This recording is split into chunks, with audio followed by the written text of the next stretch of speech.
네, 맨 마지막 찬송가 가사가 울려옵니다. 힘없는 우리에게 함께 하시네. 인생이 힘없다는 걸 알면 힘을 얻을 수 있는데, 힘없다는 걸 알면 하나님의 도움을 받을 수 있는데, 힘없다는 것을 잘 모르는 것 같습니다. 오늘 2시간을 이제 준비했는데 무슨 말씀을 전할 것인가 많은 기도와 생각 속에서 오늘 이렇게 또 시간을 맞이하게 됐습니다. 그래서 이제 오늘은 모든 성도들이 다 참석하는 시간이기 때문에 복음과 함께 성도를 위한 말씀을 같이 생각하면서 준비하고 기도하고 올라왔습니다. 성도들도 말씀에 귀를 기울여 주시면 감사하겠습니다. 우리 요한복음 1장 1절을 보시도록 하겠습니다.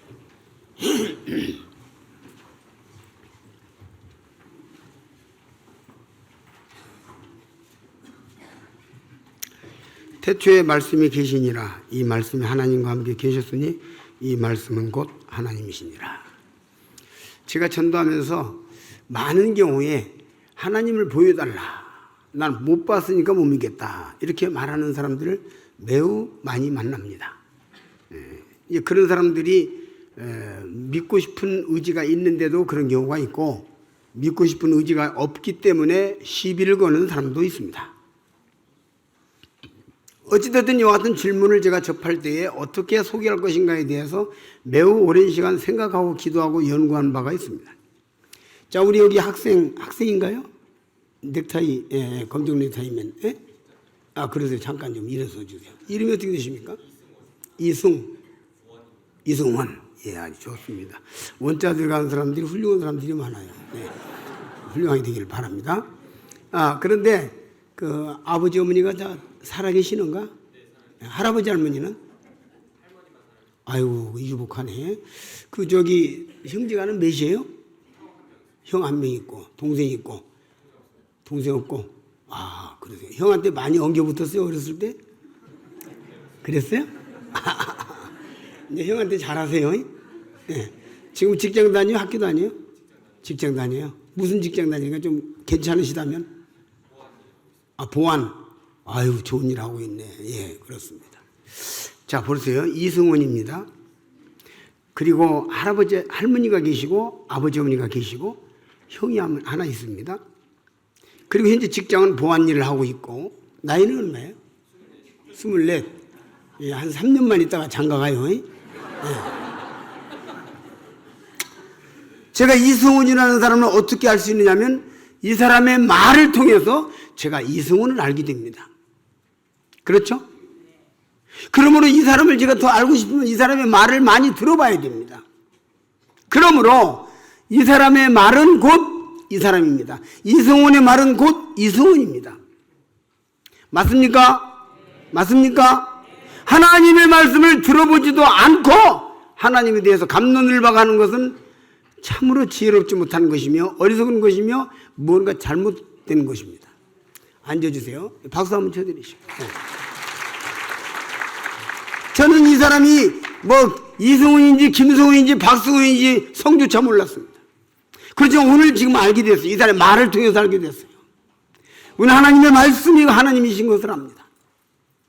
그렇기 때문에 이번에 복음을 시인하고 구원받은 분이 계시다면 성경을 열심히 읽어주시기 바랍니다. 특히 요한복음을 읽으시면 좋겠어요. 그래서 오늘 제가 요한복음의 길잡이를 좀 하고 싶은데, 또 하나님의 말씀을 열심히 와서 들으시면 믿음은 들으면서 납니다. 말씀을 들으면서 믿음이 납니다. 이와 같은 노력도 하지 않고 하나님에 대해서 함부로 말하는 것은 실수하는 겁니다. 그래서 제가 그제 말씀드렸죠. 성경을 몇 번이나 읽었습니까? 하도 하나님에 대해서 강력하게 부인하고 성경 몇 번이나 읽었습니까? 한 번도 안 읽었대요. 한 번도 안 읽은 사람하고 3살 때부터 지금까지 성경 교육을 받고 사는 사람과 성경을 전하고 성경을 토론하고 성경을 통해서 말하는 이와 같은 삶을 산 저에게 하나님이 있느니 없느니, 이건 매우 가벼운 행동입니다. 그렇죠? 예. 그래서 태초에 말씀이 계시니라. 이 말씀이 하나님과 함께 계셨으니 이 말씀은 곧 하나님이시니라. 성경은 최초라는 단어로 시작된 성경이 세 군데 있습니다. 창세기 1장이 있고 여기 지금 요한복음 1장이 있고 요한 1서 1장이 있습니다. 이 요한복음은 창세기와 매우 닮았습니다. 그래서 요한복음과 창세기를 겹쳐서 보면 아주 흥미로운 것들을 발견하게 될 것입니다. 저는 오늘 이제 주님을 믿고자 하는 믿기로 하신 이런 모든 분들과 아울러서 우리 성도들이 어떤 하나님을 우리가 바라보고 사는가, 어떤 하나님을 우리가 만나야 하는가, 하나님을 어떻게 섬겨야 하는가, 여러분이 앞으로 만날 하나님, 이제 내가 교회를 나오기로 결심했어요. 하나님의 말씀 듣고 구원받기로 믿기로 결심했으니까 내가 앞으로 어떤 하나님을 만나고 살 것인가, 이와 같은 답을 드리고 싶은 것입니다. 이 요한복음에는 7가지 기적이 나옵니다.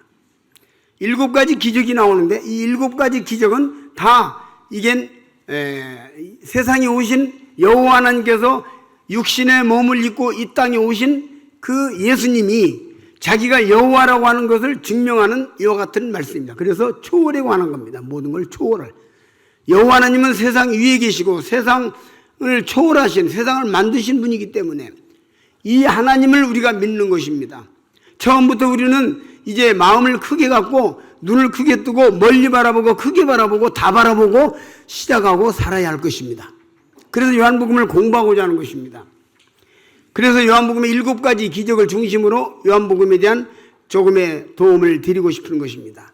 우리 성도들도 또 우리 주님을 믿은 어저께 복음을 시인한 그저께 복음을 시인한 모든 분들이 하나님의 말씀을 들으면서 내가 앞으로 어떻게 살아가야 할 것이라는 것을 배울 수 있게 되시길 바랍니다. 특히 여기 학생들 대단한 관심을 가지고 내가 앞으로 평생 섬길 하나님을 내가 어떻게 섬겨야 할 것인가를 많이 생각하게 되는 시간들이 되기를 바랍니다. 요한복음 2장에는 갈릴리 가나에서 일어난 기적이 나옵니다. 창세기도 혼인으로 시작이 됐는데 이 요한복음도 혼인으로 시작이 됩니다. 근데 여기 보니까 혼인잔치에 주님께서 가셔서 혼인잔치에 문제가 생겼는데 이제 혼인잔치가 문제가 생겼는데 그 혼인잔치 문제를 해결해 주시는 장면이 나옵니다.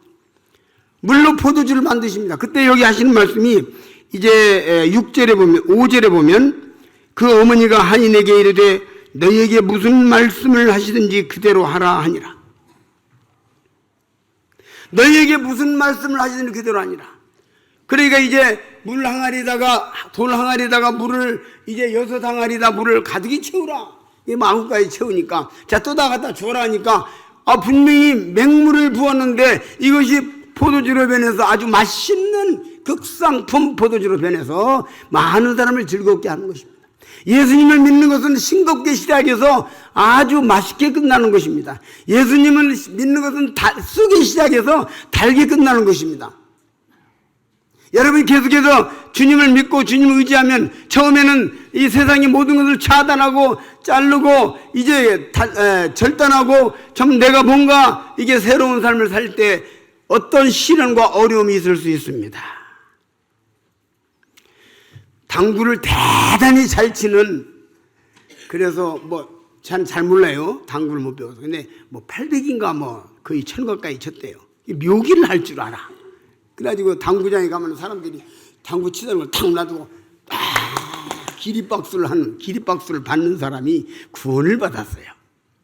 그래 당구를 계속 치고 싶은데 박수 치는 영상이 계속 떠오르는데 주야 하면서 하는데 친구가 전화가 왔어. 내가 지금 죽고 싶다. 나를 위해서 당구 한 게임 쳐주지 않겠니? 그러니까 마침 이게 다 해가지고 딱 해가지고 뭐만 알겠죠? 딱 해서 딱 갔어. 그래가지고 한 게임 딱 쳐주니까 야 됐다 이제 가라. 복음도 못 전하고 왔어. 돌아오면서 나는 또 한 번 속았다. 나는 또 속았다. 지금은 훌륭한 장로로서 하나님을 섬기는 어떤 성도의 간증입니다. 제가 여기서 말하면 그냥 99%가 다 알만한, 프라이버시를 위해서 말하지는 않겠어요. 네. 그러니까 우리는 정말로 이 그리스도 예수님을 믿는 것은 싱겁게 시작해서 아주 짭짤하게 끝나고 있는 것이고, 쓰게 시작해서 달게, 어렵게 시작해서 아주 안식으로 진행되고 끝나는 것이 그리스도인들의 삶이고 믿음입니다. 여기 보니까 그대로 하라 그랬습니다. 창세기 1장에 보게 되면요, 빛이 있으라 하심에 그대로 되니라. 땅의 식물과 땅의 모든 채소를 내라 하시니 그대로 되니라. 따라서 왜? 그대로 되니라. 그대로 되니라. 이제 우리 그리스도인 예수님을 믿는 사람들이 가장 먼저 배워야 할 것은 하나님의 말씀을 읽고 하나님의 말씀을 순종하는, 하나님의 말씀을 그대로 순종할 때 그 말씀이 그대로 나의 삶에 나타나는, 이것을 이제 배워나가야 하는 것입니다. 경험해 나가는 것입니다. 그대로 되니라. 아구까지 물을 떠다가 채우니 그대로 채우니 그대로 하니 거기에서 역사가 일어났습니다.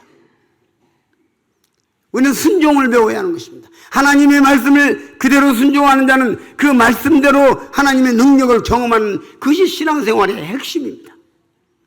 내가 말씀을 순종치 않냐고, 내가 말씀을 업신여기고 생각으로 말로 업신여기서가 아니라 실제 우리 삶으로 하나님 말씀을 불순종하면서 하나님의 능력을 경험하거나 그런 것들을 기대한다는 건 잘못된 것이며, 또 어려운 일을 당하면서 하나님을 원망하고 자기가 하나님 말씀을 순종하지 못하는 것은 생각지 않냐고 하나님을 마음으로 원망하는 일은 매우 어리석은 것입니다. 이제 여러분께서 이번에 주님을 믿은 분들이 주님을 배워나가야 할 것은 뭐냐면, 하나님의 말씀을 순종하는 자의, 하나님 말씀을 순종하는 것이 내 사명이고, 말씀을 순종함으로 전능하신 하나님의 능력이 나의 삶을 통해서 펼쳐져야 되겠다. 내가 주님을 섬기리라, 주님을 위하여 내 삶을 드리리라, 내가 하나님과 함께 내 인생을 같이 걸어가야 되겠다는, 여기 그대로 하라. 한번 이 중심 말씀이니까요. 따라서 해보시겠습니다. 그대로 하라. 여기 있는 그대로 한번 제가 말씀드리겠습니다.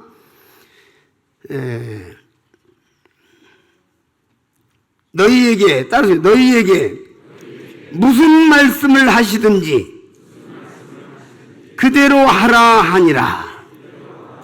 어떤 동네에 어떤 아주 화목하고 집안이 자꾸 불같이 잘 일어나는 집안이 있습니다. 그래서 다른 동네 사람이 이제 찾아와서 당신의 집에 이렇게 잘 되는 비결이 무엇입니까? 내가 좀 배우러 왔습니다. 그러니까 잠깐 앉아 계시죠. 그 아들 삼형제를 불렀습니다.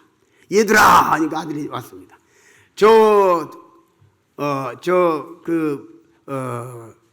바깥에 있는 소를 저 지붕으로 올려라. 그러니까 예, 알겠습니다.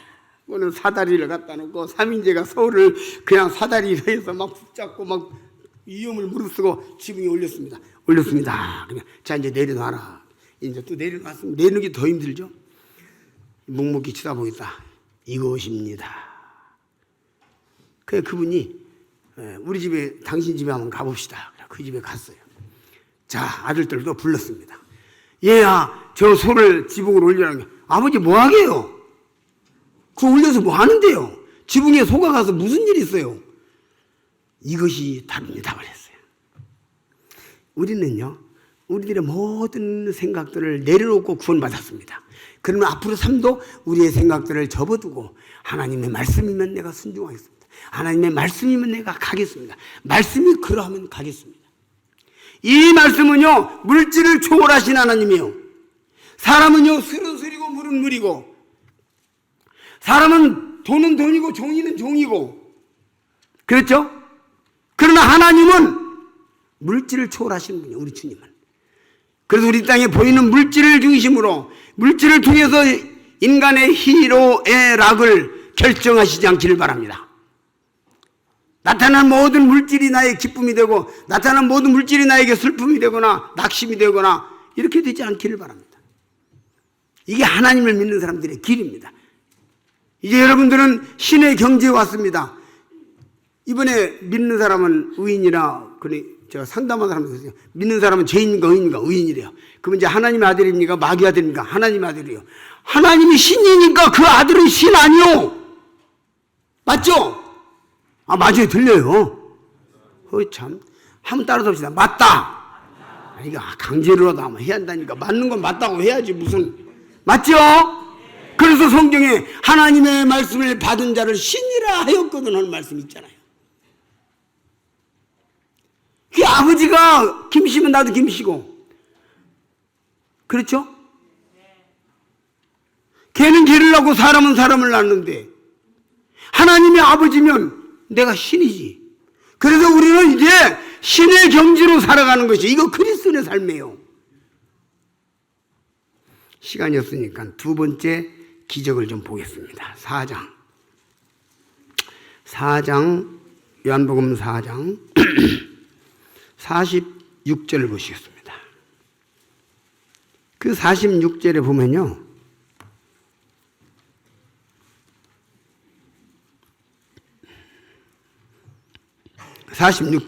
갈릴리 가나에 이르니 전에 물로 포도주를 만드신 곳이라. 왕의 신하가 그 아들이 가버나움에서 병들었더니 그가 예수께서 유대로부터 갈릴리에 오심을 듣고 가서 청하되 내려오셔서 내 아들의 병을 고쳐 주소서 하니 저가 거의 죽게 되었으며 예수께서 가라사대 너희는 표적을 보지 못하면 도무지 믿지 아니하리라.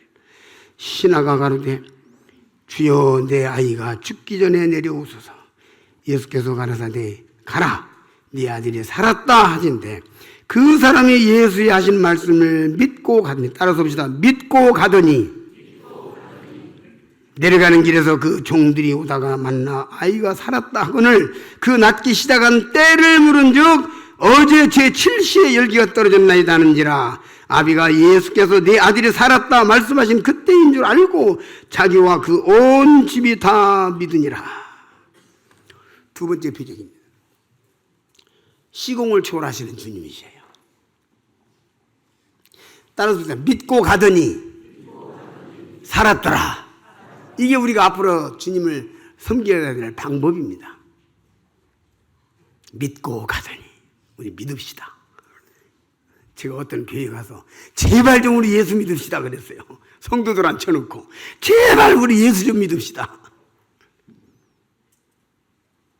세계에서 들으십시오.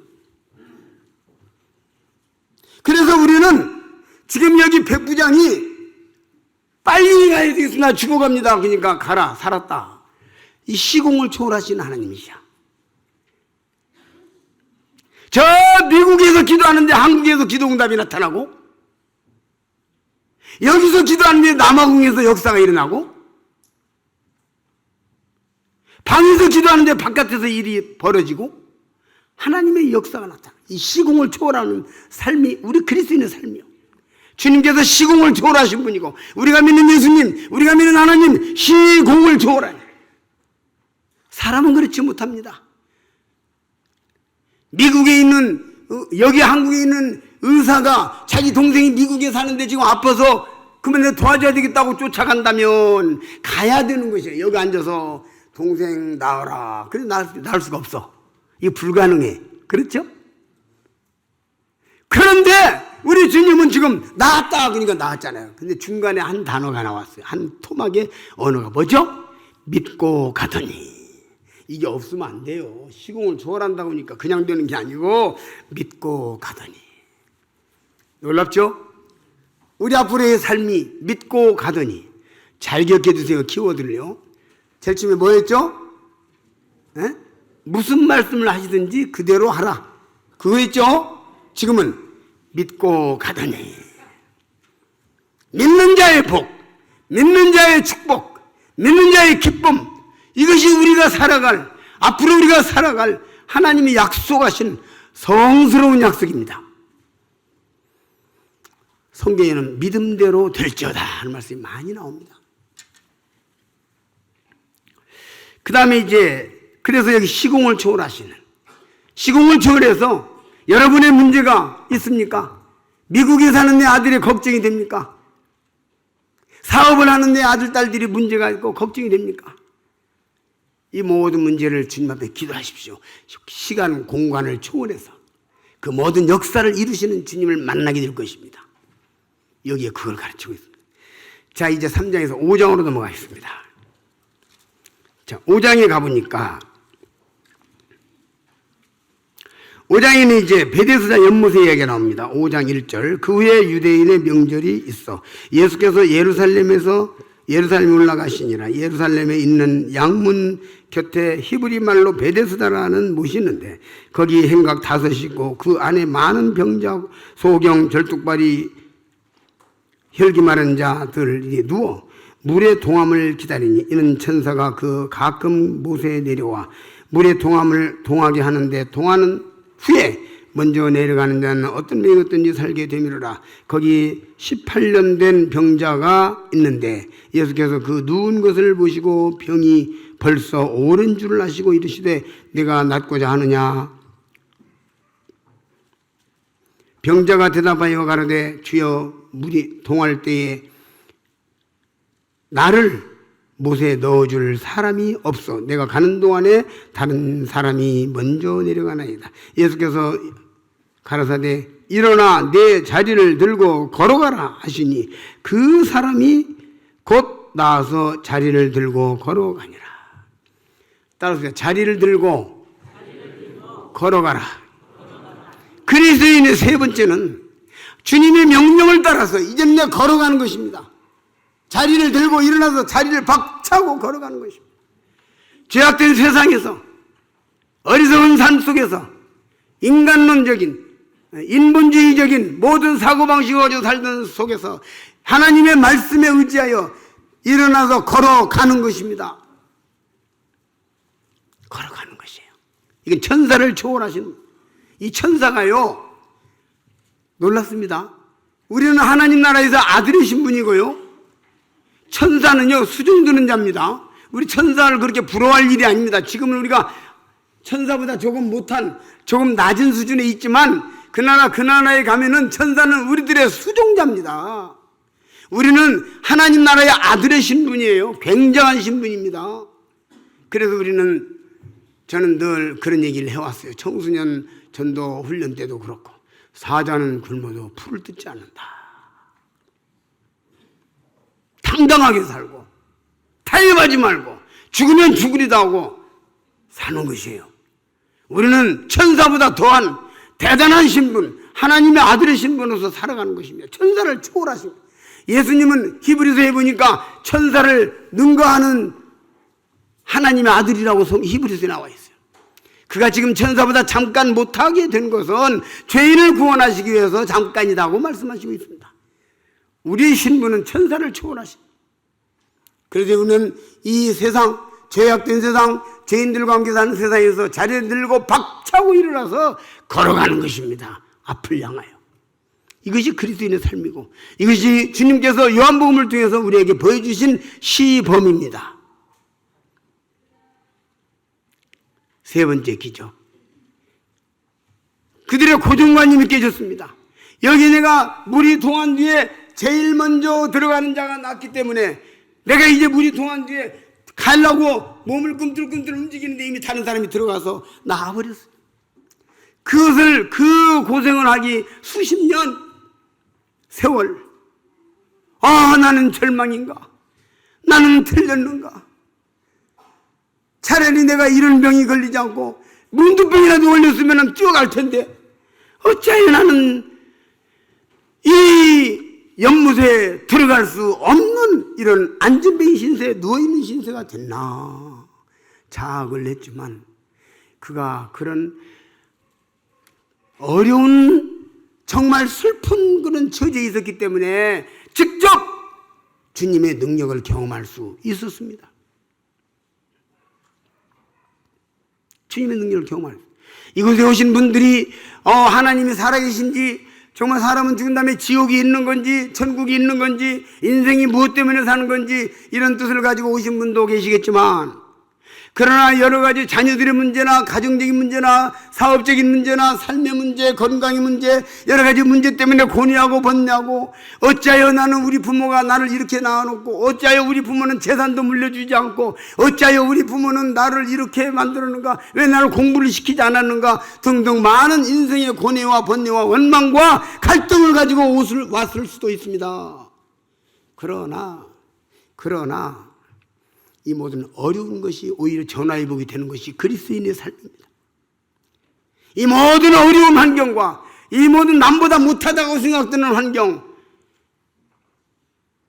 때에 따라서는 어떤 분들은 몇 번씩 죽음을 시도하고 자살을 시도했던 사람들도 있습니다. 많은 나중에 주님을 만나고 난 뒤에 내가 하나님의 누구보다도 큰 은총을 받았구나, 누구보다도 큰 은혜를 입었구나, 내가 옛날에 하나님을 원망하고 사람을 원망하고 부모를 원망하고 세상을 원망하고 내 형을 원망하고 동생을 원망하고 인간들을 원망하면서 살았는데 그것이 하나님의 축복이었구나. 그것이 하나님께서 나를 위하여 큰 선물을 준비하셔서 나를 이끌어 오시는 하나님의 방법이었구나 하는 걸 깨달을 때 우리는 하나님 아버지 앞에서 감사의 눈물을 흘리게 될 것입니다. 이것이 앞으로 여러분께서 살아가야 될 길입니다. 우리가 앞으로 살아가야 될 길입니다. 제가 어렸을 때 세상에서 제일 내가 못났고 머리도 나쁘고 우리 집은 가난하고 그런 자학적인 생각을 가질 때가 많이 있었습니다만은 세월이 지난 뒤에 지금 이제 제가 이 나이 먹어서 인생을 되돌아보면서 모든 것이 다 하나님의 은총이었고 모든 것이 다 하나님의 예비하심이었고 모든 것이 다 하나님의 준비하심이고 모든 것이 다 하나님께서 나에게 엄청난 것들을 주시기 위한 약간의 부족함이었구나 하는 것을 깨닫고 지금 제가 주님 앞에 감사하고 있습니다. 이건 저희 간증이에요. 또 저뿐만 아니라 여기 계시는 많은 형제자매들의 간증입니다. 그래서 우리는 이제 관속에 들어가게 될 때 항상 기뻐하라 범사에 감사하라는 말씀을 마지막으로 배우고 우리는 관속에 들어가게 될 것입니다. 이 관속에 들어가기 전에 빨리 관이 정해져야 되는데 뭔 말인지 알겠어요? 관속에 들어가기 전에 인생관이 신앙관이 빨리 전해져가지고 하나님의 능력을 경험해야 되는데 관 앞에서 다 은혜였구나 할 때는 시간이 다 지났어요. 조금 제가 말씀을 드립니다. 못 알아듣으시면 통과하시고. 그래서 그는 천사보다도 나은 천사와 비교할 수 없는 엄청난 신분을 가졌다고 하는 것이에요. 엄청난 신분을 가졌다는 이것이 5장의 말씀입니다. 이 38년 된 환자는 정말로 그는 정말로 불쌍한 옆에 사람을 부러워했던 사람이었지만 그가 다른 사람보다 특별히 더 불쌍한 것이 오히려 그에게 하나님의 주님을 직접 만나게 되는 직접 경험하게 되는 놀라운 하나님의 은혜였다는 것을 그가 깨닫고 남은 생애를 주님을 위하여 잘 섬겼을 것입니다. 그 다음에 이제 우리 5장에서 넘어가서 6장이 나옵니다. 6장 8절입니다. 8절.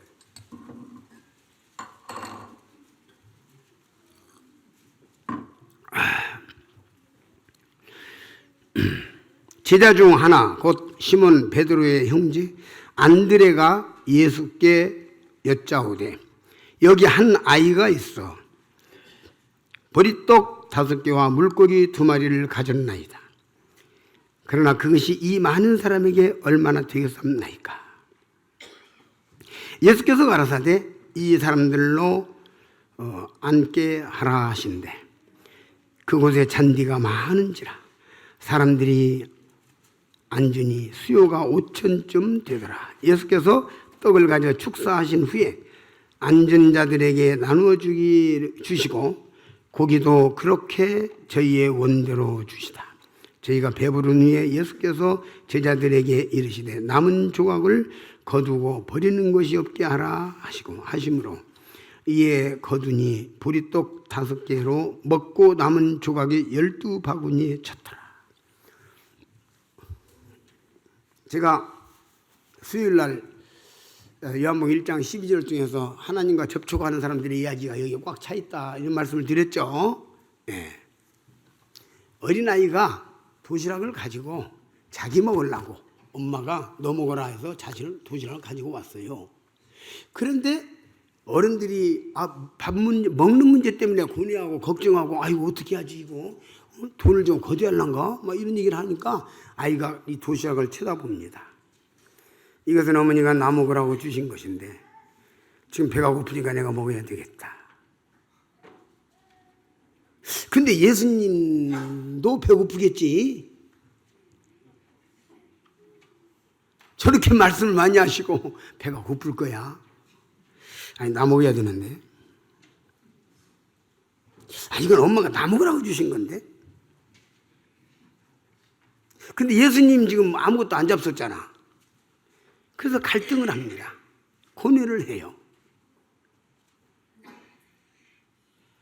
그래서 한참 고뇌하다가 아유, 나 집에 가서 먹고 우리 집 멀지도 않으니까 예수님 드리자.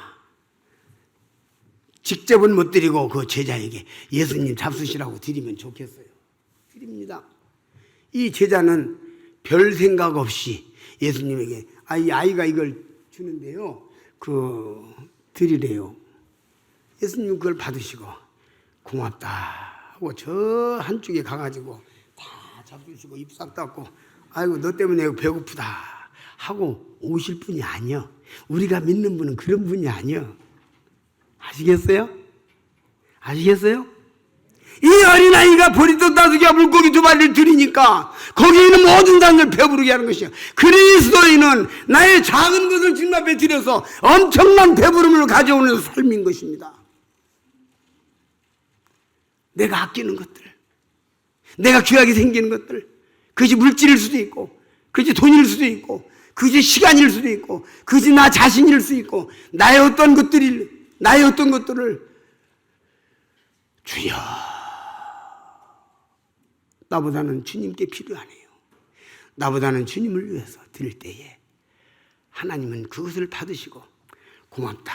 예수님처럼, 예수님이 내 가상으로 말한 것처럼 한쪽에 가서 조용히 바위 뒤에 가서 잡수시고 오시면서 싹 닦고 야 누구냐 가가 참 내가 이제 힘이 좀 나서 다시 말씀을 전하자 이런 분이 아니야. 근데 혹시 우리 그렇게 생각하고 사시는 거 아니에요? 나는 예수님 배부른데 나는 도시락만 뺏겼어. 혹시 우리 그렇게 사는 거 아닐까요? 그냥 질문은 질문으로 끝내겠습니다. 여기 역동적인 주님의 삶, 역동적인 역사의 현장이 우리 눈앞에 펼쳐져 있습니다.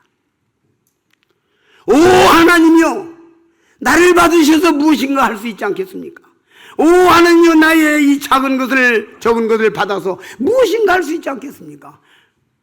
나의 생명 드리니 주여 받아 주셔서 전에 나를 위해 역사했으나 지금 주만이 힘쓰리로다. 이것이 그리스도인의 삶이에요. 이 어린아이는 지극히 순전한 마음이에요. 저분이 저 병을 고치는 걸 보니까, 죽은 자를 살리는 거 보니까 이것을 드리면 5,000명을 다 먹이겠지. 이 아이 그 생각 못해. 그렇죠? 그냥 드린 겁니다. 따라서 드리다. 이것이 로마서 12장 2절에 나오고 로마서 6장 4절에 나옵니다. 나중에 로마서를 공부하시면 나와요. 드리다. 하나님은 드린 자를 통해서 역사하십니다. 그래서 주머니 속에 회개되지 않은 회개는 진정한 회개가 아니다 하고 성경이 어떤 성경학자가 말하고 있습니다. 주머니가 회개되지 않은 성도는 진정한 회개한 자가 아니라는 거예요. 이 아이가 아까웠지. 요거 주고 나면 나는 홀라당 오늘 한 끼 점심 굶어야 하는데. 그러나 이 아이 그거 생각하는 거. 주님만 생각했습니다. 주님 배고픔만 생각했습니다. 주님의 입장만 생각했습니다. 주님의 필요만 생각했습니다. 주님만 생각했습니다. 그렇죠? 우리 주님만 생각하고 무엇인가 할 때 전능하신 하나님 아버지께서 우리를 통해서 놀라운 일을 행하실 것입니다. 오 주여, 내가 하나님 아버지 앞에 가기 전에 나를 통해서 무엇인가 할 수 있지 않겠습니까? 나를 통해서 무슨 일인가 할 수 있지 않겠습니까? 그것이 무엇입니까? 그 비밀을 알고 싶습니다. 그 열쇠를 알고 싶습니다. 그 길을 알고 싶습니다. 그것이 무엇입니까? 오 하나님이요, 우리는 골방에서 이 부르짖음을 가져야 하는 것입니다.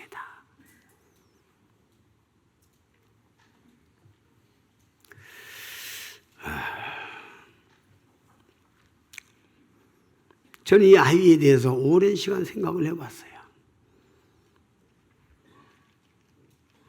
하나님 나라에 가면 나는 이 아이를 찾아볼 생각을 하고 있습니다. 이 아이가 누구였는지, 지금 우리가 저 이후에 로마서부터 시작해서 이제 계시록까지 나오는데 거기에 있는 어떤 인물인지도 몰라요. 지금은 사실은. 그렇죠? 이 아이는 분명히 하나님의 손에 중용되어졌을 것이 확실합니다. 그렇게 생각하시죠? 그렇지요? 네. 하나님에게 중요해요. 사실은요, 이게요, 가장 사람이 어려운 것이 민생구예요. 그렇잖아요? 이거 배고픔이라고, 서름 중에서 이 서름 저 서름 해도요, 서름 중에 서름이 배고픈 서름이에요. 저도 그거 경험해봤고요. 누구한테 억울하게 뺨 한 대 맞은 것은요, 한창 속상해서 울다가 잠이 오면 자는 거예요. 근데 이거 배고픈 서름은 여기에 직접 와닿기 때문에 잠이 안 와! 저 어렸을 때 찢어지게 가난한 집에서 배가 고파가지고 견딜 수가 없어서 중학교 1학년 때 아버지가 못 벌면 나라도 벌자 하고 중학교 1학년 때 시내 나가서 돈을 벌기 시작했어요. 돈을 벌어가지고 아버지 어머니 주머니에다 용돈을 드리면서 이 중고등학교 시절을 제가 보냈어요. 그러면서 부르는 노래, 산둥성이 가는 길에 하얀 찔레꽃 하얀 잎은 마토 좋지. 배고픈 날 가만히 따먹었다오. 엄마 부르면서 따먹었다오. 이런 노래를 부르면서 배고픔을 달래고 가난을 달래고 저녁에 잠잘 때에 고구마 한 주가리 주면은 먹고 위로를 받고 잠을 잡니다. 무를 잘라서 주는 날은 어떻게 이렇게 속이 쓰린지. 그래도 속이 쓰려도 먹고 자면 낫습니다. 소풍 가는 날 사과 하나를 들고 오는 아이가 그렇게도 부러워. 나는 상상도 못하는 거야. 우리 집에 사과 사줄 돈도 없고 도시락에 쌀밥을 넣어가지고 오는 아이가 어떻게 부러운지. 그 가난을 제가 경험해봤어. 피가 맺히고 한이 맺혔어요. 우리는 이 아이가 자기가 먹으려고 하는 도시락을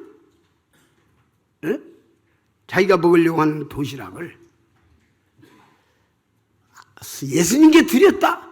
이건 어마어마한 얘기입니다. 이건 민생구예요. 어려운 가운데, 가난한 가운데, 드릴 수 없는 가운데서, 헌신할 수 없는 가운데서의 헌신은 크게 빛나는 것입니다. 성도들이 배워나가야 될, 성도들이 걸어가야 될 바른 길입니다. 이 땅에서, 메뚜기도 한철이라고요. 이 땅에서 우리 잘해봅시다, 드려봅시다, 섬겨봅시다 하는 거지. 천국 가면은 이제 강사 필요 없어요. 거기는 이제 끝났어요. 게임 끝난 거예요. 이 땅에서 성도 집회도 있고 다 있는 거예요. 그렇죠? 그 나라 가면 이제 게임 끝났다니까. 거기서는 껄껄껄만 남나. 주님 앞에 더 헌신할 걸, 더 열심히 섬길 걸, 더 잘 섬길 걸, 더 드릴 걸. 난 무엇 하다가 왔는가. 때는 늦습니다. 기회는 지나갔습니다.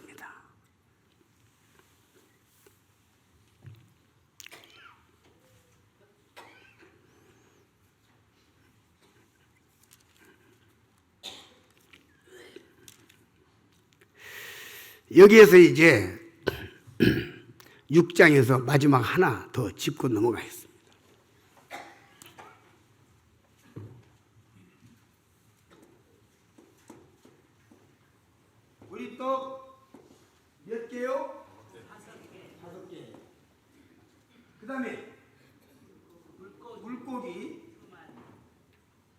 닭고기 몇 마리요? 두 마리. 토탈 7개. 이것이 1인분입니다. 보니까 1인분. 그렇죠? 그렇죠? 근데 이걸 몇 명이 먹었다고요? 이게 뭐냐면 여기는 수를 초월하시는 하나님을 보여주신 것입니다. 수를 초월하셔. 인간은 이거 7개 가지고 1인분인데 이것이 우리 주님에게 돌아가니까 수천 명이 먹었단 말이야. 여기 5천 명이라고 하는데 여자와 아이 5천 명이니까 토탈 아이와 여자가 더 많잖아. 이런 데 보면 여자들이 남자보다 많잖아요. 여기도 그러네 보니까. 예. 그러니까 2만 명 정도는 된다고 봐요. 최소한 15,000명은 된다고 봐요. 그렇죠? 15,000명 될 거예요. 숫자를 초월하시는 하나님. 인간은 수에 갇혀 삽니다. 몇 살이요? 아니 나보다 한 살 적구만. 동생이야. 숫자. 아니 수치 어떻게 나왔어? 수치. 아니 혈압이 조금 올라갔어. 내려갔어. 아유. 수에 울고 웃는 거예요. 월급 좀 올라갔어. 기분이 좋은 날. 아 이번에 실수가지고 월급 깎였어. 아 속상해. 숫자 누르며 살아라. 인간 숫자 누르며 살아. 수에 갇혀서 살아. 모든 것이 숫자 2019년 이 숫자에 갇혀 살아. 수에 잡혀서 살고 수가 끌고 가고 인간은 수를 벗어나지 못해. 그렇죠? 그러나 우리 주님은 수를 벗어나는 것이요. 요한계시록 21장에 보면은 처음 하늘과 처음 땅이 없어졌고 바다도 다시 있지 않더라. 이 세상의 모든 시간대는 이 세상의 시간대는 해와 달과 별과 지구와 역학관계 속에서 이게 365일이라는 날짜가 나오게 되고 숫자가 나오게 되고 24시간이라는 시간이 나오게 되고 제가 설명하지 않아도 잘 아시죠? 그래서 이 새하늘과 새 땅에는 수가 사라집니다. 년월일이 사라지고 영원만 있을 뿐인 것입니다. 수를 초월하는 우리 예수님 믿는 사람들은 적으나 많은 것을 봐야 되고 많지만 적은 것을 봐야 되고 있으나 없는 것을 봐야 되고 없으나 있는 것을 보고 사는 것이에요. 이게 하나님을 믿는 자들의 삶입니다.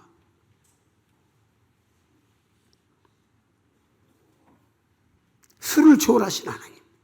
이제 우리는 수에 갇혀 사는 게 아니라 수를 초월하기 위해서 기도해야 할 것입니다. 수를 초월하기 위해서. 수에 갇혀서 더 나가지도 못하고 어떤 형제님이 주님을 위해서 무엇을 하고 싶습니까? 내가 10년만 젊었어도 깃발 한번 꼽아볼 텐데 뭐 말이겠죠? 10년만 젊었어도 저 어디 교회 없는 곳에 가서 깃발 한번 뽑아볼 텐데. 굉장히 나이는 숫자에 불과하다고 누가 그러던데 지금이라도 한번 달려가 보시죠. 자, 우리 수를 초월합시다. 제 머리털 수가 적습니다. 그렇지만 나는 굉장히 많다고 생각하고 삽니다. 아무 문제 없어요. 그것이 무슨 상관이에요. 누가 저에게 얘기합니다. 가발을 쓰라고 합니다. 그래서 저는 강사 몰라보고 쫓겨나면 어쩌라고 가발을 씁니까? 안 씁니다. 이건 하나님이 나에게 주신 선물입니다. 제가요 나이 40대 때부터요 40대부터 머리가 많이 좀 빠지기 시작했거든요. 주름살도 좀 있고 어렸을 때부터. 어렸을 때 못 먹고 가난하게 서서한 게 주름살이 많아요 이게. 근데 그것도 하나님의 훈장이더라고. 왜냐하면 아니 내가 40세 때 50이 넘으면 60 바라보는 사람들하고 상담을 하는데 자기하고 나이가 동급인 줄 알고. 금년에 연세가 어떻게 되십니까? 연세 소리 들어가면서 연세가 어떻게 되십니까? 아니 나이 몇 살 안 먹었어요. 슬쩍 빠져 어디로 가버려. 왜냐면 나이 알면 그때부터 나를 무시하거든. 복음 안 듣거든. 주님에게 손해요. 나의 프라이빗 이거 문제가 없어. 그까지가 상관없는데 주님에게 손해란 말이에요. 그래서 제가 40대 때부터 저 40대에 효주 캠프에 가서 강사로 그 할머니 70, 80 앞선 할아버지들에게 인생은 이렇게 살아서는 안 됩니다. 산다고 하는 것이 무엇입니까? 늙으면 우리가 곱게 늙을 준비해야 됩니다. 듣는 사람들은 그래 너도 늙어가니까 이렇게 듣는 거야. 숫자가 무슨 상관이냐 이 말이요. 그렇죠? 자, 우리 숫자를 박탈하고 가진 것이 없어도 재산이 없어도 내가 나이가 많이 들어서 이제는 늦었다고 생각할 그때에 주여, 내가 이 세상 주님에게 나에게 앞으로 5년을 주실지 10년을 주실지 20년을 주실지 모르지만 나에 있는 힘을 다하여 주님을 섬기고 싶은데 숫자를 뚫고 나가서 내가 무엇인가 하고 싶습니다. 하나님, 나는 안 되겠습니까? 하고 주님에게 자기를 자천해 보시지 않겠습니까?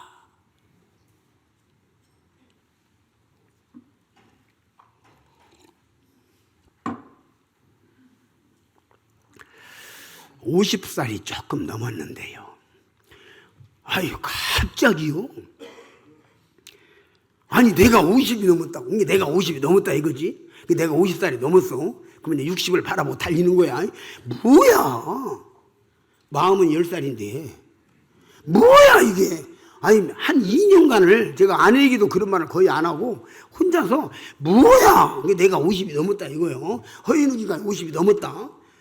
아, 이상한 감정 있잖아요. 그 어떤, 뭐 이게 내리막길 아니에요. 이제 뭐 곧 끝나가는 거 아니에요. 막 이런 생각이 들면서 이상하더라고. 그렇게 한 2년을 보냈어요. 근데 하나님이 저에게, 야, 너 이제 20살에 구원받았으니까 내가 30년 가르쳐가지고 이제부터 뭐 조금 써먹어보려고 하는데 뭔 소리 하고 있는 거야? 이제 30년 여태 가르쳐가지고 이제 뭐 조금 이제 써보려고 하는데 너 지금 뭐 하고 있니? 깜짝 놀랐어요. 그래가지고요, 그 생각이 한 초 한순간에 샥 사라지고요, 주여, 나에게 주신 만큼 갑니다. 내가 허락하신 만큼 갑니다. 숫자는 별거 아니네요. 그때 깨달았어요. 우리 한번 따라서 숫자는 별거 아니다. 나이에 국한하지 마세요. 모든 것에 국한하세요. 예? 숫자를 초월해서. 얼마나 놀라우십니까? 숫자를 초월해서. 자, 이제 6장 그 뒤에 말씀을 또 좀 보시겠습니다. 이제 이게 5번째 기적인가요? 6장 저 밑으로 가면